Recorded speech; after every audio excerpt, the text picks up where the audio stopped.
सागर के किनारे पे खजाने नहीं आते, सागर के किनारे पे खजाने नहीं आते, जो लम्हे बीत जाएं वो दोबारा नहीं आते। आओ डूब जाएं हम मस्ती में, रोज ऐसे दिन सुहाने नहीं आते। ऐसा आज हम लोग चर्चा करेंगे लोन क्या है। कर्ज तो हम ले लेते हैं, लेकिन हमारे ऊपर क्या इफेक्ट करता है इस चीज को हम देखते हैं। एक हमारे दोस्त हैं, ये लगभग 2001 की बात है, हाँ 2001 में हम लोग साथ में ही काम कर रहे थे। उससे पहले ही अपने मैरिज के लिए लगभग 1.5-2 लाख रुपए ले लिए थे। फिर अपने सिस्टर की शादी हुई, उसके लिए भी ले लिए थे। फिर छोटे भाई की शादी की, फिर उसके लिए ले लिए। अब लगभग 4 लाख जैसा उनका लोन मान के चलो। अब 2% का ब्याज है, तो 4 दूनी 8,000 रुपये तो ब्याज का हो गया।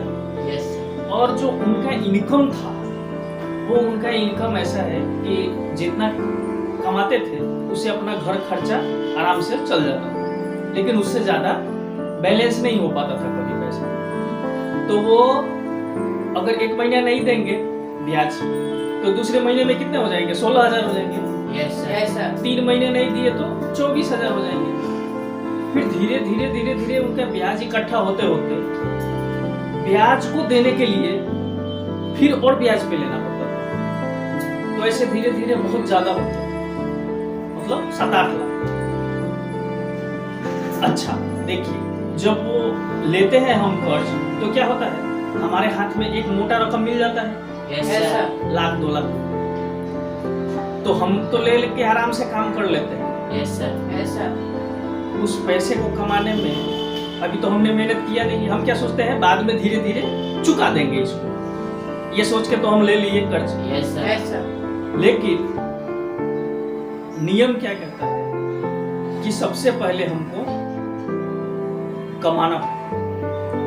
हम लोग ये भूल जाते हैं, एथलीट्स कोई भी खिलाड़ी 15 सेकंड के परफॉर्मेंस के लिए 15 साल प्रैक्टिस करते हैं। रोज सुबह में उठ के दौड़ते हैं, या तैराकी है, स्विमिंग जो कर रहे हैं, वो 8-8 घंटा स्विमिंग में पानी के अंदर। आप 2 घंटा रह जाओगे तो आपका शरीर एकदम, तो ये चीज को हम भूल जाते हैं। हम लोग क्या सोचते हैं कि वो दूसरा जैसे कर रहा है वैसे हमको भी करना है, लेकिन उसके पास पैसा है तो कर रहा है, हमारे पास पैसा नहीं है तो हम नहीं कर रहे। तो हमको पैसा तो मिल जाता है, एक मोटा रकम हमने खर्च कर दी आसानी से। और देखिए, सामने वाला आपको पैसा क्यों दे रहा है, उनको तो ये मालूम है, इनके पास तो खुद की दुकान है, ये 1-1.5 लाख में थोड़ी दुकान छोड़ के भाग जाएंगे। और वैसे भी गांव के ही है तो देंगे ही देंगे वो तो। या बैंक क्या करेगी, बैंक आपके दुकान की कागज ले लेगी, उसको तो ब्याज कमाना है, यही उसकी कमानी है, तो वो अपने फायदे के लिए दे रहा है। फंसा कौन? आप। और सिर्फ आप ही नहीं फंसे, आपकी पूरी फैमिली फंस गई। अब मान लीजिए वो कर्ज तो ले ली, अब उनके वाइफ की कोई तकलीफ, वाइफ की तो कोई गलती नहीं है, वाइफ ने तो पैसा नहीं लिया, लेकिन उनकी जिंदगी का भी कोई शौक पूरा नहीं हो सकता है। आज वो 47 साल के हो गए, अभी 6 महीने पहले उनका कर्ज खत्म हुआ, तो उनकी जिंदगी तो ऐसे ही चली गई। सिर्फ क्या किया, अपनी शादी, बहन की शादी, भाई की शादी, और पूरी जिंदगी खत्म। अब इसको अगर मैं आपको एक कहानी के द्वारा समझाऊं, तो ये शंभुनाथ, लगभग 1988 की बात है। 1988 में शंभुनाथ जालंधर के रहने वाले थे। जालंधर, एक उनकी पत्नी, एक 24 साल की लड़की, एक 21 साल की लड़की और एक 16 साल का लड़का। 16 साल का लड़का था, वो तो लगभग हमको लगता है वो इंटरमीडिएट में था, 11वीं में पढ़ता था। बड़ी लड़की नौकरी के लिए ट्राई कर रही थी, लेकिन नौकरी अभी उनको मिला नहीं था। शंभूनाथ एक मिठाई की दुकान चलाते हैं, तो मिठाई की दुकान से जो भी इनकम होता था वो घर खर्च में खत्म हो जाता था। अच्छा, दोनों लड़की खूब शौकीन, जो मर्जी आया वो खा लिया, जो मर्जी वो खरीद लिया। रोज कुछ न कुछ अपने पापा से बहाना करके पैसा मांगते, और शंभूलाल ऐसे आदमी उनको मना नहीं करते, बोले कि पापा 200 चाहिए, दे देंगे। धीरे धीरे धीरे धीरे ऐसे ही चलता रहा। एक दिन शंभूलाल गए जलालधर से सिटी जब गए तो वहां से वापस आने में रास्ते में एक्सीडेंट हो जाता है। आसपास के लोग थे, दौड़ के गए, देखे बहुत काफी खून बह रहा था। सब लोग उठा के उनको हॉस्पिटल ले गए और उनके घर पे इन्फॉर्म कर दिया। उनके घर पे इन्फॉर्म हुआ, सब कोई दौड़ के गया वहां, क्या हुआ, बहुत ज्यादा चोट लगी थी। डॉक्टर बोला कि आप फॉर्मेलिटी पूरा करने के लिए एप्लीकेशन पे सिग्नेचर कर दीजिए और 1 लाख रुपया सिक्योरिटी मनी जमा कर दीजिए।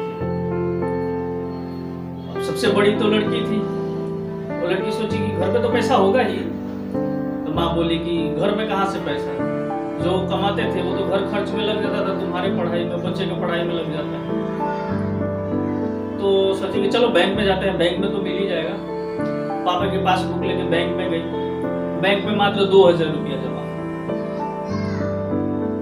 और बैंक के कर्मचारी बोल रहा है कि आपके पापा इस महीने का किस्त भी नहीं दिए लोन का। बोले कि लोन कैसा लोन? तो आपका होम लोन का किस्त आता है 2000 रुपया, पर्सनल लोन का किस्त आता है 2000 रुपया, मतलब टोटल 4000 रुपये का किस्त है आपका, वो भी जमा अभी तक नहीं हुआ।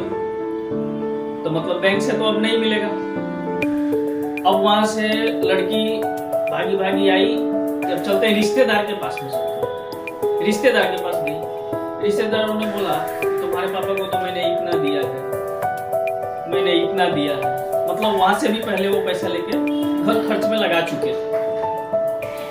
सब जगह से जब थक गई तो लड़की कहाँ जाए, फिर हॉस्पिटल गई, माँ से बोली मम्मी कहीं से पैसा नहीं मिला।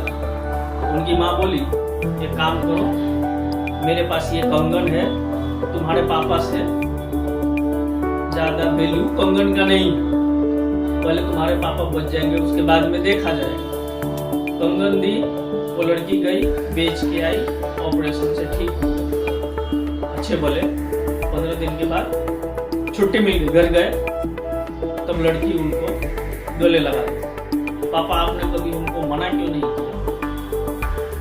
आप सब जगह से पैसा लेके हमारे ऊपर खर्च करते रहे और आपने कभी मना ही नहीं किया। तो पापा बोले देखो बेटा, अगर हम तुमको मना करते पैसे देने के लिए तो तुम्हें ये लगता कि ये पैसा देना नहीं चाहते, और तुम अपनी खर्च पूरा करने के लिए कहीं दूसरा गलत काम न कर लो, इसकी वजह से मैं तुम्हें कभी मना नहीं किया। अगर जिंदगी में तुम अपने पैर को पसारने से पहले अपनी चादर को पसार दो, फिर अपने पैर को पसारो, तो कोई दिक्कत नहीं। ये आपने कहावत सुनी होगी ना, जितने चादर उतना पैर। तो उन्होंने बोला कि नहीं, चादर जितना मर्जी उतना बड़ा करो, लेकिन पैर मत, पैर का ध्यान रखो। पैर अगर बाहर निकल गया तो संभालने में मुश्किल होगा। अब देखिए, वो बोले सूरज की तरह चमकना हो तो पहले सूरज की तरह जलना होगा, अपने कर्मों पर चलना होगा, ठीक है।